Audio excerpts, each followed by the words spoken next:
जिस कौम की बच्चियां नाच गाने को अपना शियार और शौक बना लें, उनकी नस्ल से अब खालिद बिन वलीद नहीं पैदा हो सकते, नाचने वाले ही पैदा होंगे। मोहम्मद बिन कासिम नहीं पैदा हो सकते, तारिक बिन ज़ियाद नहीं पैदा हो सकते। मुझे सलाहुद्दीन याद आया और मैं बहुत रोया। वो भी किसी मां का जना ही हुआ था। उसके जमाने में करक, एक हमारे पाकिस्तान में करक है, एक उर्दून में करक है। ऊंची पहाड़ी पर वो शहर है, बड़ा दुश्वार किला है। उस पर एक हुक्मरान था ईसाई, उसका नाम था रिजनाल्ड। तो करक के करीब से काफिले गुजरते थे हज के।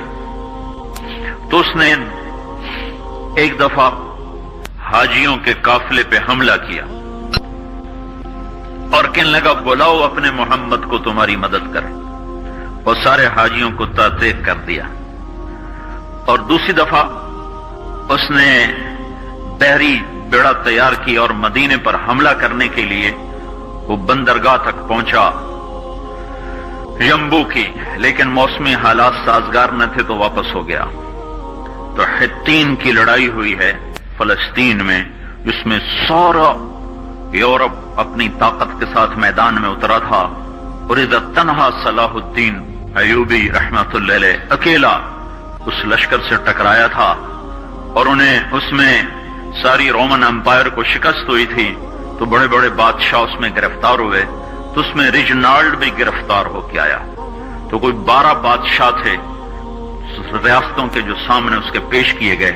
तो प्यास की शिद्दत से सबका बुरा हाल था। तो सलाहुद्दीन ने सबको पानी पेश किया, रिजनाल्ड को नहीं पेश किया। तो यरूशलेम का जो बादशाह था हमफरे, उसने अपना पानी बचा के उसको दिया। तो सलाहुद्दीन ने कहा ये पानी तू दे रहा है, मैं नहीं दे रहा हूं। इस्लाम में यह है जब किसी को पानी पिला दो तो उस पर तुम हाथ नहीं उठा सकते, ये अमन की निशानी है। तो सलाहुद्दीन ने फौरन उसे कहा ये पानी तूने दिया, मैंने नहीं दिया। तो फिर उन्होंने रिजनाल्ड को इस्लाम की दावत दी कि तू मुसलमान हो जा, मैं तुझे दावत देता हूं। उसने इनकार कर दिया, मैं नहीं होता। तो उन्होंने कहा मैंने तेरे कत्ल की 2 दफा कसम खाई थी। एक जब तू मदीने पे हमला आवर हुआ था तो मैंने कसम खाई थी मैं तुझे अपने हाथों से कत्ल करूंगा। और दूसरी दफा जब तुमने हाजियों पे हमला करके कहा था बुलाओ मोहम्मद को, तो मैंने कसम खाई थी कि मुझे अल्लाह ने मौका दिया तो मैं अपने हाथ से तेरी गर्दन उड़ाऊंगा। आज मोहम्मद का अदना गुलाम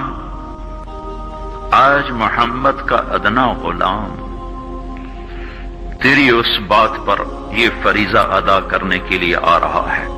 और अपनी तलवार से उसकी गर्दन उड़ाई, वो पीछे लटक गई, पूरी नहीं उड़ी, पीछे लटक गई। खौफनाक मंजर बन गया। तो सारे बादशाहों पे कपकपी तारी हो गई। तो सलाहुद्दीन फरमाने लगे हमारे मजहब में ये नहीं है, बादशाहों के साथ हम बादशाहों जैसा ही सलूक करते हैं, पर ये हुदूद से आगे चला गया था। अब ये मुझे ये किस्सा भूला हुआ था, मुझे इन्हीं हादसों में, इन्हीं हंगामों में वो याद आया। तो बात तन्हाइयों में बैठ के बेबसी के आंसू बह जाते हैं और इसके सिवा कोई चारा नहीं है। हमारी सारी नस्ल मौसीकी में डूब चुकी है। जो बदन सुरताल पे थरकते हों, जो बदन मौसीकी के ऊपर हिलते हों, रक्स में आते हों, उन पे कांटे ही उगेंगे, उन पे सलाहुद्दीन का फूल नहीं उग सकता, उनमें मोहम्मद बिन कासिम के फूल नहीं उग सकते। बांझ हो गई है हमारी नस्ल और ये यूरोप का शहर है जो चल गया है। हमारी बेबसी है, हमारी बेबसी है। मैं तो बस मिन्नत ही करूंगा अपने आप को पहचानो, अपनी हस्ती हैसियत को पहचानो, अपनी निस्बत बदलो।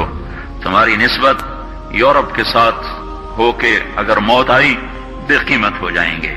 अगर मदीने वाले की निस्बत मिल गई तो हजरत फातिमा के दाएं बाएं तुम्हें भी खड़ा कर दिया जाएगा, हजरत खदीजा के दाएं बाएं तुम्हें भी खड़ा कर दिया जाएगा। ये चंद दिन हैं, सब्र कर लो। घुट घुट के मर जाना ही बेटियों की रिवायत है। मशरिक की बेटी, उसने घुट घुट के मरना ही सीखा है। हाँ, ये आजादी, ये आवारगी, ये मगरिब की औरत का खासा है।